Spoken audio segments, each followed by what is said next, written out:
Hello guys, welcome to my channel. બાફલા પાટી બનાવવા માટે મેં 1.5 કપ જેટલી અડદની દાળ લીધી છે.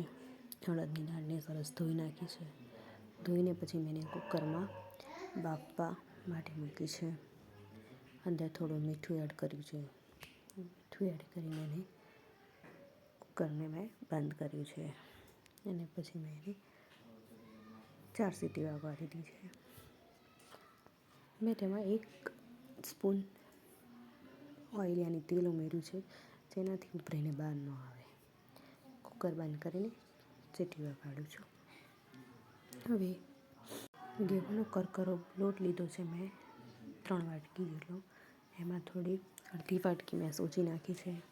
પછી મોઈન માટે તેલ નાખ્યું છે, સહેજ મીઠું અને મેં તલ અને અજમો થોડો મસાળીની અંદર નાખ્યો છે અને થોડું મીઠું.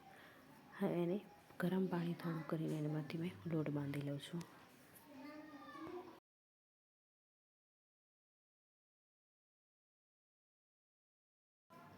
ગરમ પાણી થોડું લઈને બાંધજો, બહુ ઢીલું ન થઈ જાય એનું ધ્યાન રાખવું. પછી સારી રીતે અંદર કેળવીને લોટ નરમ જેવો બાંધીશું.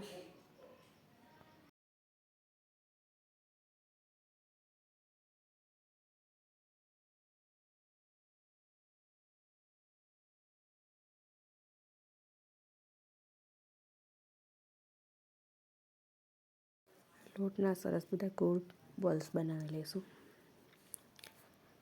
પછી એના જે બોલ્સને કુકરમાં બાફવા મૂકીશું, સ્ટીમ કરી દઈશું.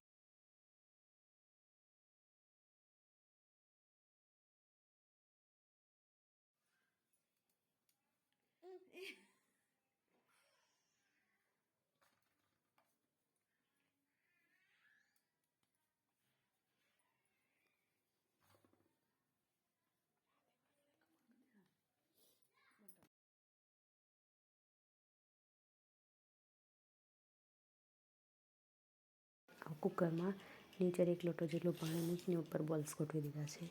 હવે બધા બોલ્સ બફાઈ ગયા છે. મેં એના કટ કરી લીધા છે.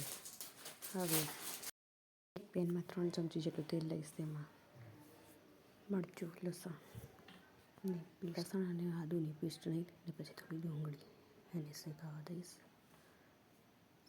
ડુંગળી શેકાઈ જાય પછી હું એમાં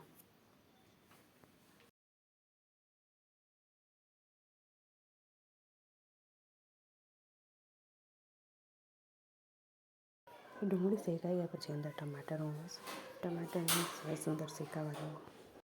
એક નાની વાડકીમાં પછી મરચું, મીઠું, સ્વાદ અનુસાર મરચું, મીઠું અને હળદર ઉમેરીને પાણીમાં થોડુંક કોલ્ડ કરી નાખીશું.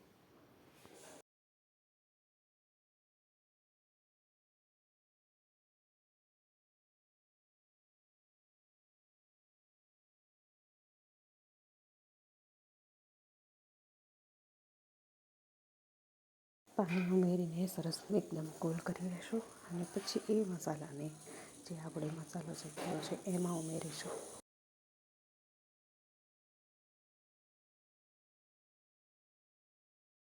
મસાલાને સરસ રીતે શેકાવા દઈશું. શેકાઈ જાય પછી આપણી જે બાફેલી દાળ છે એ દાળ એમાં ઉમેરીશું. પાણી ઉમેરો, સારી રીતે મિક્સ કરીને તેને ઉકળવા દઈશું.